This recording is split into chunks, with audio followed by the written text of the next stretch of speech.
Hello guys. आज जो हम डिस्कशन करेंगे वो आर ओ या फिर यूपी पीसीएस मेंस के लिए जो एग्रीकल्चर का विषय है उसमें आज हम फसल चक्र, फसलों के बारे में डिस्कशन करेंगे, फसलों का वर्गीकरण देखेंगे। ठीक है, इन सारी चीज़ों को आज हम डिस्कस करेंगे। तो सबसे पहले आइए कि आपने पढ़ा हो, देखिए यहाँ मैं जो भी बताऊँगा टू द पॉइंट एग्ज़ाम के बेसिस पे ही बताऊँगा, कुछ भी बहुत ज़्यादा या फिर इररिलेवेंट चीज़ें नहीं बताऊँगा। और मैं उम्मीद करता हूँ कि इससे पहले आपने इसको पढ़ा होगा, और नहीं पढ़ा है तो प्लीज़ इसको पढ़िएगा ज़रूर। उसके बाद इस वीडियो को ज़रूर देखिएगा, या फिर आप इसको देखने के बाद जाकर किताबों से इस चैप्टर को ज़रूर पढ़ें, जिससे कि चीज़ें आपको कंठस्थ हो जाएं और आप भूलें ना। और ये एग्ज़ाम पॉइंट ऑफ व्यू से टू द पॉइंट चीज़ें हैं और बहुत ही ज़रूरी हैं। और यकीन मानिए इससे प्रश्न आते हैं, और प्री में भी आते हैं और मेंस में भी आते हैं। तो देखिए सबसे पहले फसलों का वर्गीकरण करते हैं। मैं मेन चीज़ों को ही उठाऊंगा। देखिए टोटल जो बागानी फसलें होती हैं, टोटल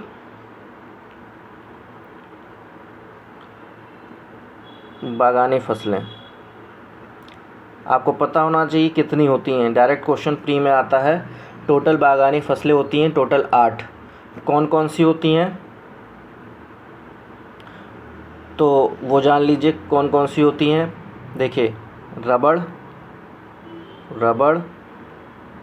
उसके बाद आती है नारियल,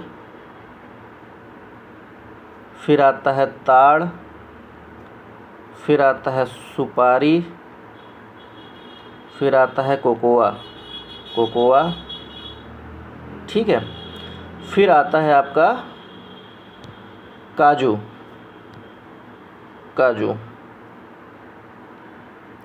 फिर चाय, फिर कॉफ़ी। तो टोटल बागानी फसलें कितनी हैं? 8। रबड़, नारियल, ताड़, सुपारी, कोकोआ, काजू, चाय और कॉफ़ी। और ये एग्ज़ाम में डायरेक्ट इस आपका प्री में क्वेश्चन आता है, और उसमें 4-5 दे रखा रहेगा क्रम में, और उसमें पूछेगा इसमें कौन सी बागानी फसलें हैं, कौन सी नहीं है। तो आपको वहाँ पे फिर ऑप्शन चूज़ करना होगा। तो अगर आपको ये पता नहीं होगा तो इस क्वेश्चन में आप गलती कर सकते हैं। तो याद कर लीजिए कि बागानी फसलें टोटल 8 होती हैं। रबड़, नारियल, ताड़, सुपारी, कोकोआ, काजू, चाय, कॉफ़ी। ठीक है, अब देखिए ये आपने कर लिया। अब हम जानते हैं कुछ आपकी बागानी फसलों के बारे में, कौन कौन सी बागानी फसलें हैं। तो सबसे पहले आइए कि कैच फसलें क्या होती हैं। कैच फसलें, या फिर जिसे आप इमरजेंसी फसलें कहते हैं, इमरजेंसी, इसको एज इट इज़ ऐसे ही याद करिएगा, क्योंकि जब आप हिंदी में भी अगर ये आएगा ट्रांसलेट करके तो ऐसे ही पूछेगा कैच फसल क्या होती है, या फिर इमरजेंसी फसल किसे कहते हैं। ठीक है, कैच या इमरजेंसी फसल किसे कहते हैं। जब कभी ऐसा होता है कि जब हमारी कोई मुख्य फसल बर्बाद हो जाए या ख़राब हो जाए या असफल हो जाए, तब हमें इमीडिएटली एक ऐसी फसल उगानी पड़ती है जिससे आप अपना भरण पोषण कर सकते हो। तो इन्हीं ऐसी फसलों को ही हम क्या कहते हैं? कैच फसलें। ये मुख्यतः कुछ समय के लिए होती हैं, अल्प अवधि के लिए होती हैं और बहुत तेज़ी से वृद्धि करती हैं। जैसे एग्ज़ाम्पल देखिए आप, जैसे मूंग, ठीक है,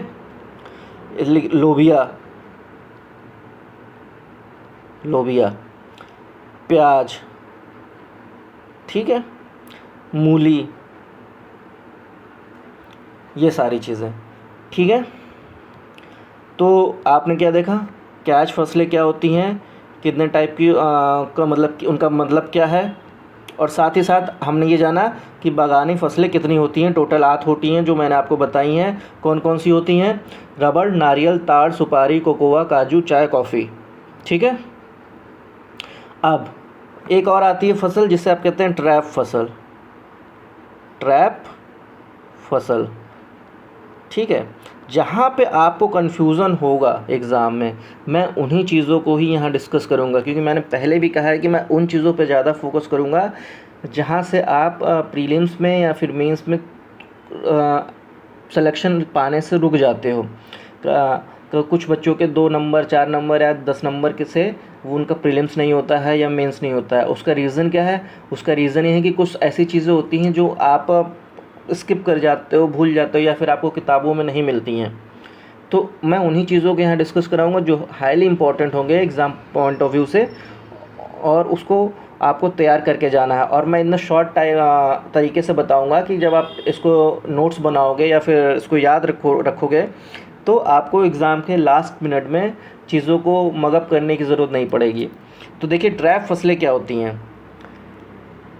देखिए, कभी कभी होता है कि ऐसी फसलें जो होती हैं वो मृदा जनित हानिकारक जीव, जैसे आपकी परजीवी हो गए, खरपतवार हो गए, कीट पतंग हो गए, ये जो फसलों को बर्बाद कर देते हैं, उनसे बचाने के लिए हम ऐसी फसलों को उगाते हैं। ठीक है, जैसे आपका कॉटन रेड बग हो गया, कॉटन रेड बग। ठीक है, इसके अलावा आप देखेंगे कि ये जो कॉटन आपका रेड बग है वो कपास के चारों ओर, इसको बचाने के लिए, इस कीट पतंग को से कपास को बचाने के लिए हम क्या करते हैं कि कपास के चारों ओर भिंडी उगा देते हैं, भिंडी उगा देते हैं। तो ये भिंडी क्या करती है कि कॉटन रेड बग को फंसा देती है, जिससे आपकी कपास की फसल को नुकसान नहीं होता है। तो ऐसी फसलों को क्या कहते हैं? Trap crops. ठीक है, अब आइए नेक्स्ट। एक होती कॉन्टूर फसल, आपने पढ़ा होगा कॉन्टूर फसल, कॉन्टूर फसल। देखिए, ये देवनागरी में भी ऐसी ही लिखी जाएंगी। ठीक है, तो आप इससे परेशान मत होइएगा, देवनागरी में भी ऐसे ही लिख के आएंगे एग्ज़ाम में, आपको ऐसे ही पढ़ना है। कॉन्टूर फसलें क्या होती हैं? देखिए, ऐसी फसलें होती हैं जो समुच्च रेखाओं के अनुरूप उगाई जाती हैं। किसके? समुच्च रेखाओं के अनुरूप, समुच्च रेखाओं के अनुरूप उगाई जाती हैं। इनका जो मुख्य उद्देश्य होता है वो भूमि और जल का संरक्षण करना होता है। देखिए, फसल उगाते समय सबसे ज़्यादा जो दिक्कत आती है वो मृदा क्षरण की आती है। तो उससे बचाने के लिए हम इन फसलों को उगाते हैं। ठीक है, इसके बाद आइए नेक्स्ट जो है आपका एनर्जी क्रॉप। एनर्जी क्रॉप किसे कहते हैं?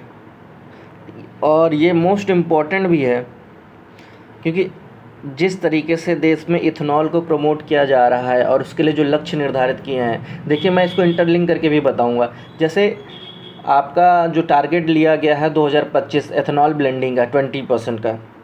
ठीक है, तो इथेनॉल ब्लेंडिंग में किन क्रॉप्स को यूज़ किया जाता है? वो है एनर्जी क्रॉप्स। ये तरल ऊर्जा प्राप्त करने के उद्देश्य से उगाई जाती हैं। जैसे आपका हो गया गन्ना, आलू, मक्का और एक जेट्रोफा। इस तरह की जो फसलें होती हैं इन्हें हम एनर्जी क्रॉप्स कहते हैं। ठीक है, ये हो गया आपका।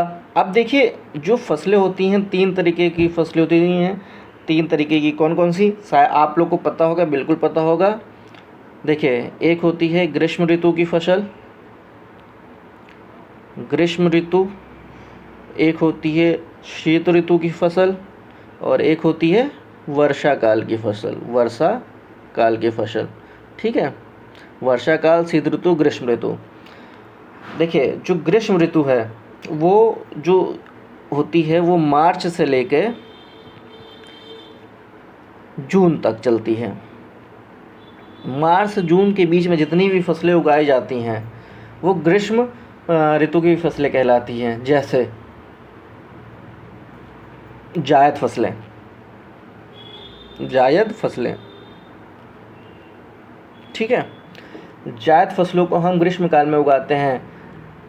ये एक्चुअली होता क्या है कि जब आप ठंडी की फसल और वर्षा काल की फसल को उगा देते हो तो उसके बाद जो समय बीच में बचता है, जिसमें आप तरबूज, खरबूज, ककड़ी, खीरा इन सब की बुआई करते हो, तो ये जो फसलें हैं इन्हें ही हम ग्रीष्मकाल की फसलें कहते हैं, जो मार्च और जून के बीच में बोई जाती हैं और काट ली जाती हैं। ठीक है, तो तरबूज, खरबूज, ककड़ी, खीरा ये सारी फसलें हैं आपकी जायद फसलें, जो मार्च से जून के बीच में उगाई जाती हैं, इन्हें हम ग्रीष्मकाल की फसलें कहते हैं। ठीक है, तो ये याद हो गया आपको, डायरेक्ट पूछता है क्वेश्चन। ठीक है, कि जायद फसलें कौन से का मतलब कि किस ऋतु की फसल है, तो आपको लिखना वहाँ पे दिया रहेगा ग्रीष्मकाल की है कि वर्षाकाल की कि शीतकाल की, तो ग्रीष्मकाल की फसल है। और एक क्वेश्चन इस तरीके से भी आता है, ग्रीष्मकाल की फसलों का जो महीना होता है वो कौन सा होता है, तो वहाँ मेंशन किया रहता है। तो आपको पता नहीं होगा तो आप नहीं, गलत टिक मार के आ जाएंगे। जैसे ग्रीष्मकाल की फसलों का जो महीना होता है मार्च से जून होता है, मार्च में बोई जाती हैं, जून में काट ली जाती हैं। अब जो नेक्स्ट आई है ये है आपकी वर्षाकाल की फसल। क्या है? वर्षाकाल की फसल। देख, ग्रीष्म ऋतु के बाद सीधे वर्षाकाल की फसल कौन सी होती है? वहाँ हमने क्या किया था, मार्च में बोया था और जून में काटा था। अब वर्षाकाल में क्या करेंगे, जून में बोएंगे और सितंबर अक्टूबर तक काट लेंगे। सितंबर अक्टूबर तक इसको काट ली जाती हैं। इन्हीं फसलों को ही, वर्षाकाल की फसलों को ही हम क्या कहते हैं, खरीफ फसलें। क्या कहते हैं? खरीफ फसलें। तो वर्षाकाल की कौन सी फसल होती है? खरीफ फसल। खरीफ फसल को क्या कहते हैं? वर्षाकाल की फसल। कब से कब बोई जाती है? जून से सितंबर, जून महीने में बोई जाती है और सितंबर अक्टूबर महीने में काट ली जाती हैं। जैसे आपका हो गया चावल, जिसे आप धान कहते हो। ठीक है, ज्वार, बाजरा, सोयाबीन, ये सारी फसलें हो गई आपकी वर्षाकाल की फसलें, जो जून जुलाई में बोई जाती हैं, सितंबर अक्टूबर में काट ली जाती हैं। देखिए, क्वेश्चन डायरेक्ट प्रीलिम्स में ऐसे ही आता है जैसे मैं बता रहा हूँ, और आपको ऐसे ही याद कर लेना है। और मैं बहुत ईज़िली वे में बता रहा हूँ, बहुत सिंपल तरीके से चीज़ों को शॉर्ट करके बता रहा हूँ। ठीक है, ताकि एग्ज़ाम में आपको कोई दिक्कत ना हो। अब आइए नेक्स्ट जो आती है आपकी, वह है शीतकालीन फसलें। कौन सी? शीतकाल की फसलें। तो शीतकाल की फसलें जो अक्टूबर नवंबर में बोई जाती हैं, ठीक है, और अप्रैल या फिर फरवरी अप्रैल में काट ली जाती हैं। ठीक है, फरवरी से अप्रैल के बीच में काट ली जाती हैं। ठीक है, इन फसलों को हम शीत ऋतु की फसलें कहते हैं।